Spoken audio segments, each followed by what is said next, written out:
आदाब, आप देख रहे हैं द हिंद मिरर। दिन भर की तमाम बड़ी खबरों के साथ मैं हूं अरीबा खान। दिल्ली नगर निगम उपचुनाव में आम आदमी पार्टी ने 5 में से 4 सीटों पर की जीत हासिल। कांग्रेस ने 1 सीट जीतकर दिया वापसी का संकेत। देश के राष्ट्रपति रामनाथ कोविंद ने लगवाई कोरोना वैक्सीन, लोगों से टीका लगवाने के लिए अपील की। मशहूर बॉलीवुड एक्ट्रेस तापसी पन्नू और निर्देशक अनुराग कश्यप जैसे कई सितारों के घरों पर पड़ी इनकम टैक्स डिपार्टमेंट की रेड। केंद्रीय मंत्रिमंडल ने भारत और फ्रांस के नवकरणीय ऊर्जा सहयोग समझौते को दी आज मंजूरी। सोना चांदी के भाव में आई भारी गिरावट, अब तक के रिकॉर्ड स्तर से 11,000 रुपए सस्ता हुआ सोना। अब खबरें विस्तार से। दिल्ली नगर निगम के 5 वार्ड उपचुनावों में आम आदमी पार्टी ने 4 और कांग्रेस ने 1 सीट पर जीत हासिल कर ली है, जबकि भाजपा बिना खाता खोले ही मैदान से बाहर हो गई। त्रिलोकपुरी, शालीमार बाग वार्ड, रोहिणी सी और कल्याणपुर सीट पर आम आदमी पार्टी के उम्मीदवारों ने जीत हासिल की, जबकि पूर्वी दिल्ली की चौहान बांगर सीट से कांग्रेस के उम्मीदवार विजयी हुए हैं। जीत के बाद आम आदमी पार्टी के नेताओं और कार्यकर्ताओं ने जश्न मनाते हुए खुशी का इजहार किया।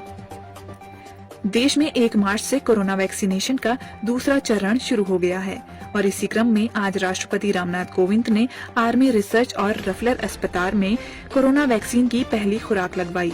राष्ट्रपति ने उन सभी लोगों से टीका लगवाने की अपील की जो दूसरे चरण के टीकाकरण अभियान के तहत इसकी पात्रता रखते हैं। इतिहास के सबसे बड़े टीकाकरण अभियान को सफलतापूर्वक लागू करने के लिए राष्ट्रपति ने सभी डॉक्टरों, नर्सों, स्वास्थ्य कर्मियों और प्रशासकों को धन्यवाद दिया।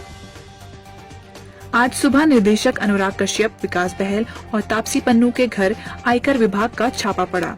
घंटों की छापेमारी के बाद आयकर विभाग के अधिकारी अनुराग के घर से जाते हुए दिखाई पड़े।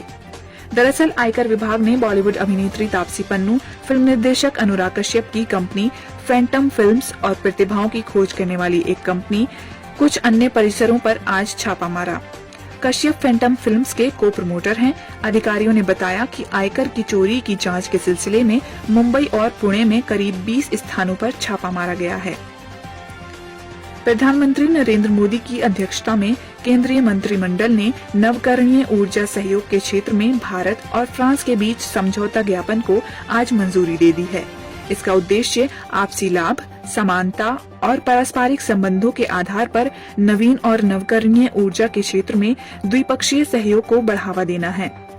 इस समझौता ज्ञापन में सौर, वायु, हाइड्रोजन और बायोमास ऊर्जा से तकनीकी चीजें शामिल हैं।